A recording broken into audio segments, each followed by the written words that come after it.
Halo guys, selamat datang di episode pertama kami Spark and Sing Igniting Conversation.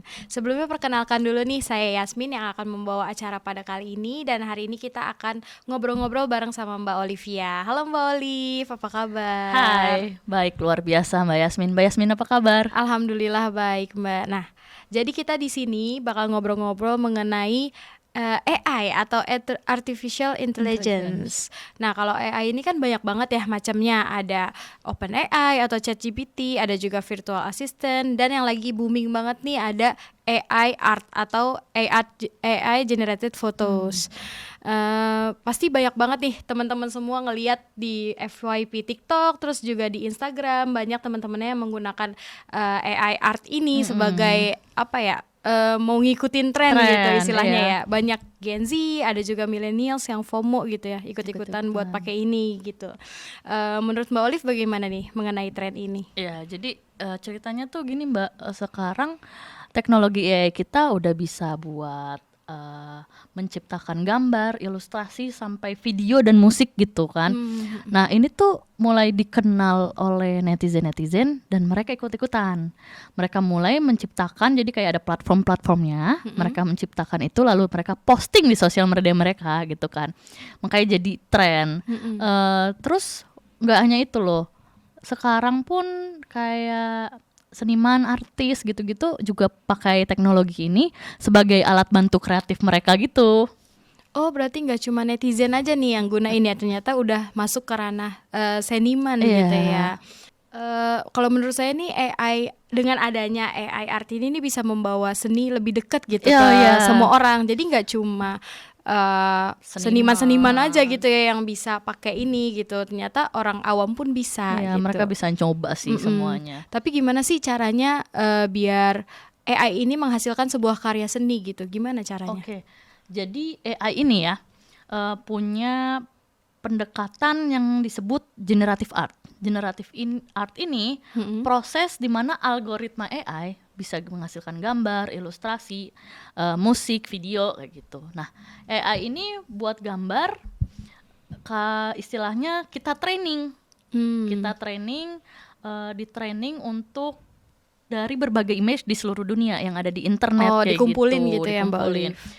Agar menghasilkan karya seni, karya seninya sempurna, AI ini tuh ngambil data-data dari image internet, misalnya kayak dari ArtStation, platform art, atau DeviantArt gitu ya Mbak Olive. Terus kayak seniman-seniman atau artis digital artis nih, mereka posting hasil karyanya mereka di internet, di sosmed gitu, diambil lah sama AI ini. Bisa juga dari kayak poster film, makanya tadi kayak ada bisa jadi kayak Disney gitu kan, dari poster film, pokoknya yang semua yang ada di internet gitu kan diambil. Nah di sini nih mulai banyak muncul kontroversi antara seniman-seniman dengan penggunaan teknologi AI ini. Oh iya, saya juga sering baca sih Mbak, ada di beberapa artikel, terus juga ada di thread Twitter mengenai permasalahan si AI ini gitu. Kontroversinya ya Mbak ya, banyak banget. Iya, salah satunya mengenai hak cipta atau copyright. Oh ya, gimana ya Mbak Yasmin, tadi kan udah dijelasin ya. AI ini tuh ngambil data dari berbagai macam gambar di internet gitu ya.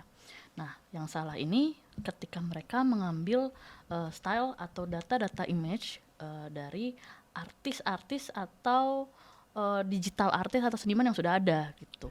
Nih, jadi digital artis yang tadi saya sebutkan, terus yang seniman-seniman ini sebenarnya tuh nggak memberikan izin secara konsensual kalau gayanya ini dipakai oleh sama orang gitu ya. dipakai sama teknologi ini walaupun di generate gitu kan. Ini yang merugikan bagi para seniman.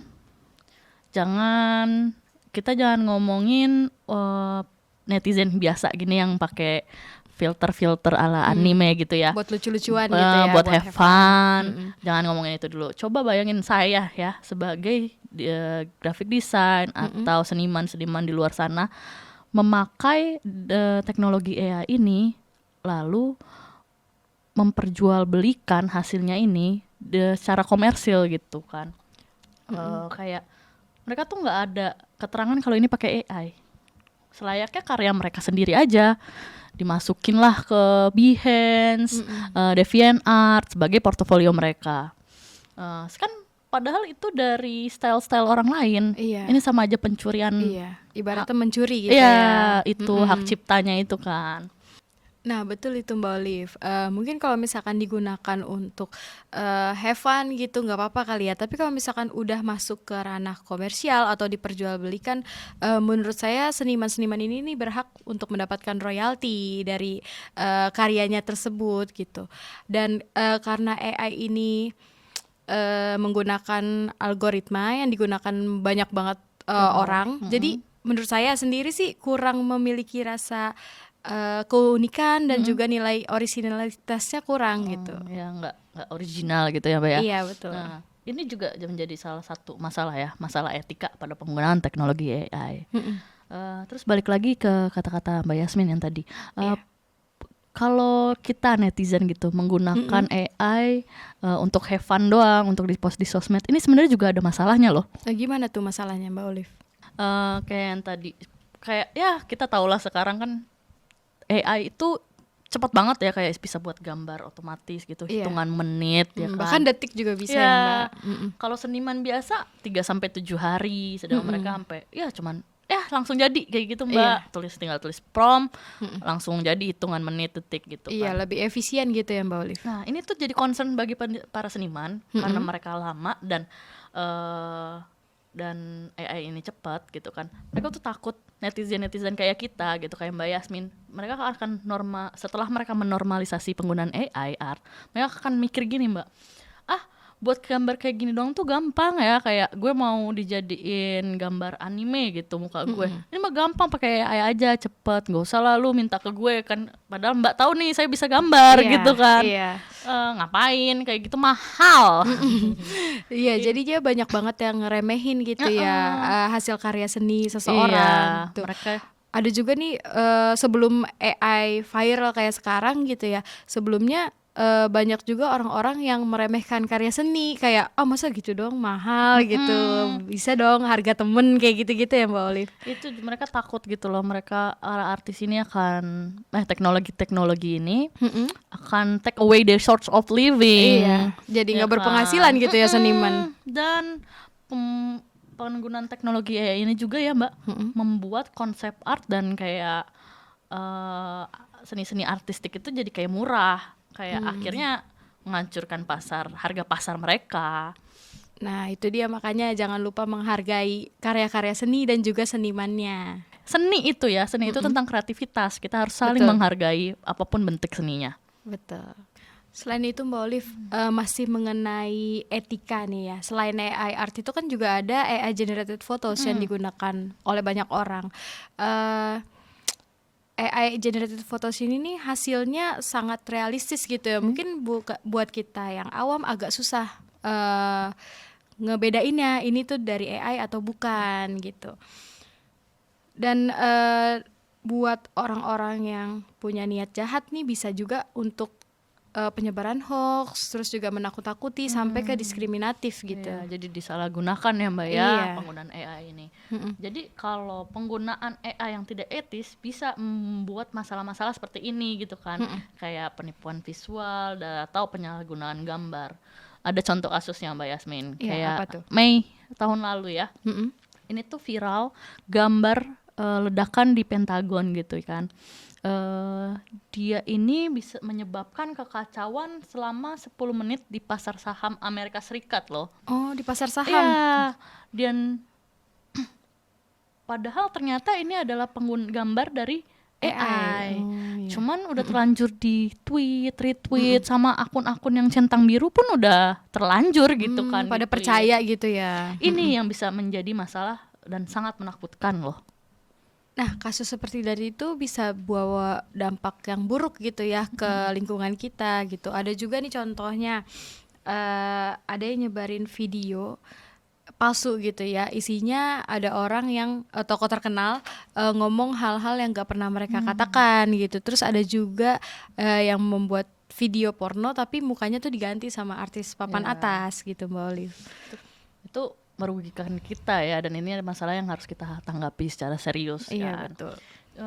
Sebenarnya ya Mbak Yasmin, beberapa negara tuh sudah punya loh hukuman atau peraturan khusus ya untuk mengatasi penyebaran hoax ini. Misalnya negara kita Indonesia, kita Iya. tuh sudah ada loh undang-undang yang mengatur penyebaran berita palsu atau hoax. Oh, udah ada ya.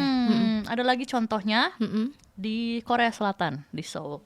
Ada seseorang yang dipenjarakan karena dia itu menggunakan teknologi AI untuk membuat gambar eksploitatif terhadap anak-anak. Parah banget kan, Mbak? Iya, parah banget sih Jadi itu. dia ini kasus pertama loh. CNN menyebutkan ini adalah kasus pertama penggunaan AI yang dimana dijatuhi hukuman. Betul tuh Mbak Olive. Jadi kan undang-undang ini bisa melindungi masyarakat gitu ya dari dampak negatif penyebaran hoax. Terutama di media sosial nih yang gampang banget gitu ya. Kemakan ya. Kemakan hoax gitu.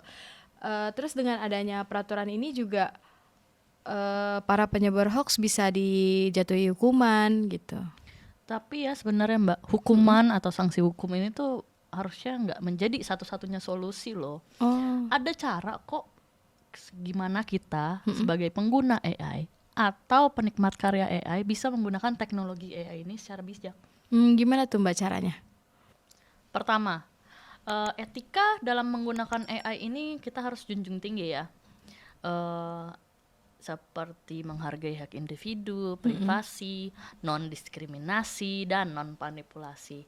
Meski sebenarnya sejauh ini tuh etika dalam penggunaan AI belum bersinggungan dengan hukum, tapi kalau misalnya kita nih ya sebagai manusia tetap menjunjung tinggi nilai-nilai dasar kemanusiaan, itu bisa berguna. Terus yang kedua ya, transparansi adalah kunci. Jadi saat penggunaan AI yang menghasilkan gambar karya seni nih, Iya. itu tuh harus dinyatakan secara jelas dan terbaca. Jadi kan membantu ya masyarakat untuk memahami bahwa teknologi AI ini tuh terlibat dalam pembuatan kontennya tersebut. Iya, berarti dengan adanya disclaimer gitu ya Iya, Mbak ya, Mbak. itu bisa minimalisir kejadian disinformasi gitu ya Mbak Olive. Saya juga lihat sih beberapa ada di TikTok gitu ya. Kalau misalkan karyanya itu hasil dari AI, dia tuh ada disclaimer di bawahnya tuh kecil kayak AI generated gitu. Udah ada ya sekarang ya Mbak ya? Iya, sudah ada beberapa. Kira-kira ada lagi nggak Mbak caranya? Ada Mbak. Salah satunya itu kayak apa ya, edukasi ya kan. Jadi kalau masyarakat ini diberi edukasi, mereka jadi tahu mengikuti pembaruan teknologi ya. Semakin banyak orang yang paham nih tentang potensi bahaya yang dihasilkan oleh pembuatan AI, maka semakin mudah juga kita bisa mencegah penyebaran hoax. Terus dengan edukasi ini juga kita tuh bisa tahu loh, kita bisa membantu kita dalam mengenali tanda-tanda potensi penipuan atau penyalahgunaan image atau yang manipulasi seperti yang tadi. Betul.